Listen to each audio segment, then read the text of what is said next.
ทานเรื่องกัญญากับเปิ้มใหม่ของบุญเลิศ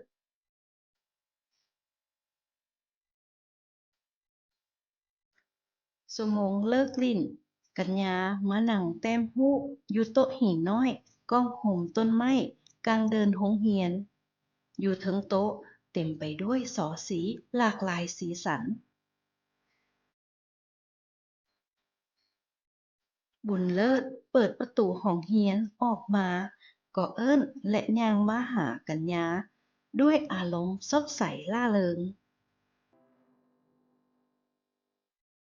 บุญเลิศจับปึ้มเหลี่ยมใหม่ขึ้นมาให้กัญญาเบิงด้วยความรู้สึกเบิกบานใจกัญญาขอบุญเลิศจับปึ้มใหม่เบิงน้ำแด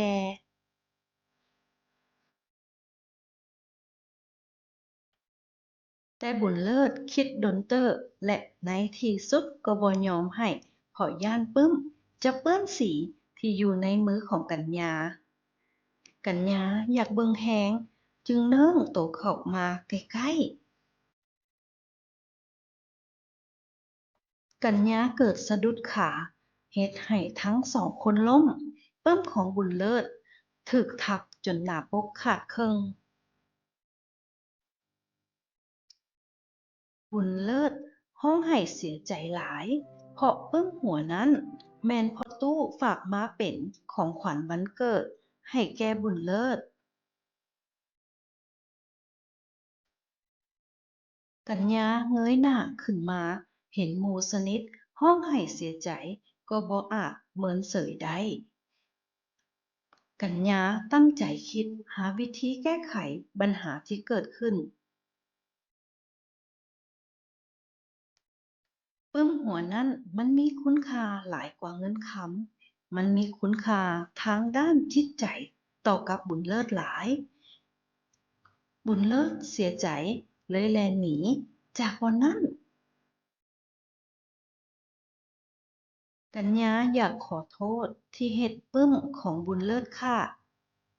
กัญญาได้ความคิดอันบันเจิดเสดิร์ดลุกขึ้นอย่างไว้วาเฮาจะแปลงปึ้มของบุญเลิศให้ได้กัญญาเริ่มเอากาวมาทาต่อปกปึ้มที่ขาดเคิงแล้วติดสก๊อตใส่ให้ติดกันคืน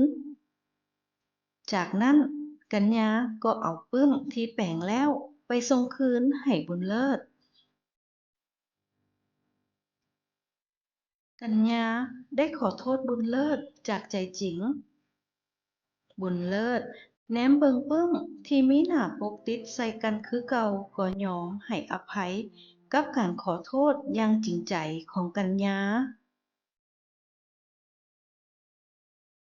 กัญญาและบุญเลิศยังหักแพงกัน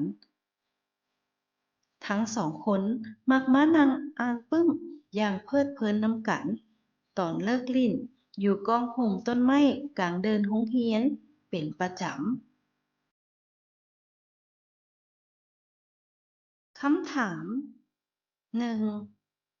บุญเลิศเอาหยังมาให้กัญญาเบิง สองเกิดหยังขึ้นกับปึ้งใหม่ของบุญเลิศสามเป็นหยังบุญเลิศจึงบ่ยอมให้กัญญาจับเบิ่งปึ้งสี่แม่นไผเอาปึ้งเป็นของขวัญวันเกิดให้กับบุญเลิศห้ากัญญาเฮ็ดแนวใดเพื่อแปลงปึ้งให้กับบุญเลิศ